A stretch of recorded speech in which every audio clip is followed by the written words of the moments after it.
What's up, guys? Dobruski here, back at it with another beautiful day. It's Friday. Really awesome day, having a good time. Anyways, today we got the motor mounts in finally, so the car will be RTR, ready to race, ready to rally, and ready to regret driving this thing out of town because it's probably gonna break down. So I finally got the motor mounts. I'm really stoked on these. They are a really nice steel construction, really thick with some, decent TIG welds at best. They have solid bushings, and then they have a full insert on the inside, that metal part, which is nice. Usually some of them come in splits where the actual bushing is a split type. This is a full. I'm really stoked. I'm only going to use the driver's side and the transmission side. I don't want to use the rear one because the rear one is a new OEM style and it keeps the car from rattling and just like rattling your teeth off. And those torque mounts that I put on, we'll see. I might take those off. I know what y'all are thinking. No, you just put them on. What's going on? They rattle so bad. They are just like, it's unbelievable. What I might do is just run the stock ones on the street, and then once I get to the track, I'll put those on and ride around. But if I want to daily the car or even just drive it to the store, it's literally unbearable with those. So what I'm gonna do is I'm gonna open the hood and we're gonna install these bad boys. So basically the way this works is we have this top post mount for the driver's side. Essentially that's just going to replace that one where in the previous videos you saw where it kind of moved a lot and had a lot of play. This one is going to get rid of all that play, hopefully all of it entirely. And then on the driver's side we're going to do this to the transmission. It's the same thing, it's the same idea. The reason I'm putting these in there is these will stop the engine from going up and down and side to side completely, but the engine still will rock because, these are solid, but with going and shifting, the engine's still gonna rock a lot. There's just way too much force and these wimpy things won't hold it. So that's kind of where those torque mounts come into play, where it keeps it from going back and forth. So let's go ahead and throw these in. We're gonna start with the driver's side. It's just 3 bolts. It's 3 14mm bolts right here on the top where you can see. And then it's 117 that runs long ways. And then it's the same thing with the drivers where it has the 3 bolts and then the one going through there. But these ones are 17s and this is also 17. So let's get into that. We're gonna start with the driver's side.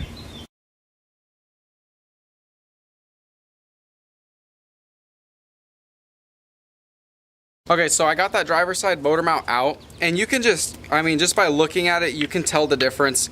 How this one's more of a solid construction. This one's a lot more, I should say, I don't know if I should say durable. I don't know if that's the right word, or if it's just more heavy duty. This one is aluminum on the outside and then like a super soft rubber on the inside. And I'm not sure if I can focus into it because it's so sunny, but if you look on the inside of this rubber bush, yeah, I don't think it's gonna focus.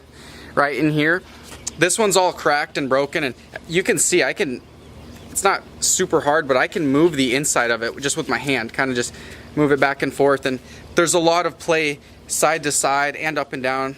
You can kind of see where inside here there's a cutout. That one's solid. So you can tell, this one's obviously going to keep the engine in a lot stronger position. So now what I'm going to do is I'm going to bolt those in.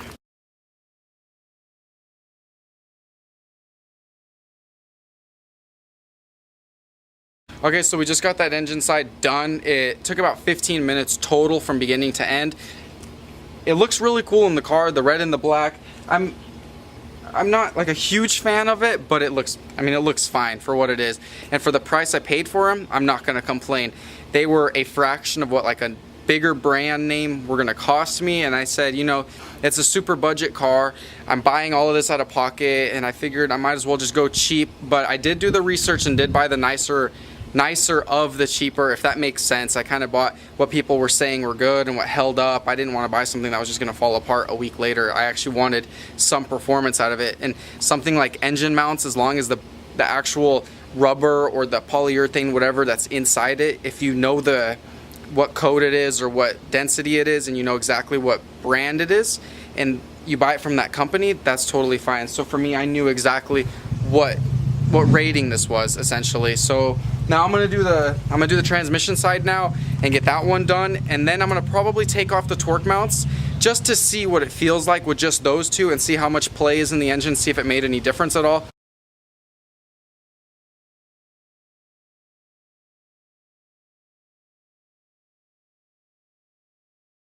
Alright, so I got the transmission mount out, but for some reason, whoever put the old one on the transmission before I got the car, or before I got the swap, they put those like studs, or the actual, yeah, studs inside there, and they're the wrong ones, so now I gotta take them out. Essentially, you just gotta drive a nut to the bottom, drive another nut, tighten them together, hold the top nut, and then kind of just spin it out. It's kind of a hassle, but I already got two of them out, or one of them out. Now I gotta get the second one. So I just got that last transmission stud out. You won't believe what I had to do to it. It is a little ghetto, don't get me wrong, but it's the only way I could think of getting it off. It was so tight, I had to pull out my welder and then weld the nut on the top, and then the welds kept breaking, so I just put a bunch of beads on the bottom of it and spun it, and I will show it to you. I'm about to pull it out for the first time. It's still super hot. Let's see if I can get it to focus right in there. Where are we at? Right there. Alright, let's try her out.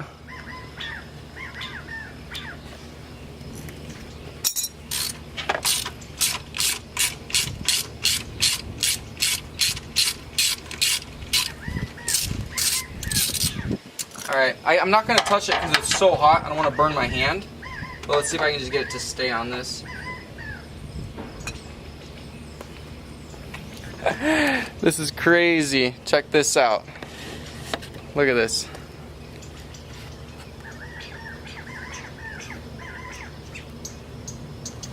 I had to like weld it like crazy just to get this off. Huge bead. That's insane. I'm just glad that it came out, because now I can put a bolt through the bottom, and yeah, I spent a good 30 minutes trying to get this out. It was, I'll show you this little part of the rod's not hot. I welded the top, and then the top snapped off. I welded the bottom and got it off. Okay, so I just finished up all of those mounts, well, two of them. I'm not going to put that rear one on. Like I said, the rear one it's still in good condition, and if I put it there, then the car's going to rattle like crazy. I got the transmission done and the driver's side, and I did disconnect those torque mounts. I'll just give you a quick preview. You can't really tell because I got the air intake back on, but that side's done, and then that side over there is done. So what I'm going to do is I'm going to try to wiggle the engine a little bit, see how much play is in there. Hopefully there's none.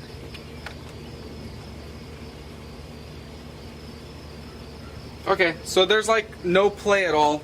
Any play that is there is because it's not completely solid, but it moves. I mean, it's so minimal. I'm afraid when I start it, the car's gonna rattle just like it did with those torque mounts. If it does that, then I'm just gonna use all the solid mounts and just keep it completely solid. And anything that does rattle, I'll just address that. Like the dashboard was shaking a little bit, I can just take the dash off, put some padding, or just figure something else out. All right, so now it's way later. It's like 10:15, and I'm just getting back from a bicycle ride. I went with my sister and my brother. I finished up all the motor mounts earlier, and it went pretty smooth. That transmission did have a bunch of issues with that bolt, and it kind of made me mad. I had to weld it, as you guys saw, and had to like really just go all out to get it off. And then what I did was I just used some old transmission mounting bolts that like mount the transmission to the engine, and I put like some spacers in there and just bolted it and got it tight. And then when I started it up, the car did rattle pretty bad. I was like, I don't know what to do about this. So instead of taking them off, putting the stock ones on, I just put those torque mounts on, the original ones that we saw in the last video, those solid ones, all of it. So now the car rattles like crazy, but that engine moves zero. I mean, it has zero play in it at all. There's a few loose bolts here and there that I can hear rattling, so what I'm gonna do is I'm gonna take all that unnecessary stuff off, and then I'm probably gonna take the dashboard off and pat everything on in there. Other than that, the car is, I mean, it's track ready. I'm like super stoked. I'm gonna find the next open track day or autocross day the nearest to me, and I'm just gonna go play around with it a little bit and just see how it does, see how the suspension is here and there. You know, it's been an awesome project. It was approximately 3 weeks to finish the whole thing. Actual working days, I'm gonna say 6 or 7. And the reason I'm saying that is because there's days in between there where we had things happen in the family, or I was just busy with other projects that I couldn't work on it. So when I finished up all of those little things, I could work on the car. And I think total time invested hour-wise, I have it written down. I think I have about 50 hours into it. So that's realistically a full work week plus a little bit of overtime to build the car. And with the money I put into it, I'm super stoked. I bought the car for $100, and I have like, I think I have an additional $1,200 total with the engine, all the parts, everything. So I think I'm about $1,300 into the car, and for a track car that's ready to go with all the parts I have, you couldn't build it for that. You couldn't build it for double that, realistically. I just got really lucky, and I have really awesome friends, and I have really good support with them, and they're just saying, hey, we'll trade stuff here and there. And what I'm saying with that $1,300, that's with selling old parts, with the old engine. I think total I'm a little bit more than that, but I did end up selling that single cam swap to another friend, and it kind of all worked out in the end, where I sold all my other parts and got these parts. There are a lot of new parts I bought, the engine mounts, what else I get? Like those headers, a few things I didn't really necessarily need, but they will help a lot. That's kind of where I'm going towards.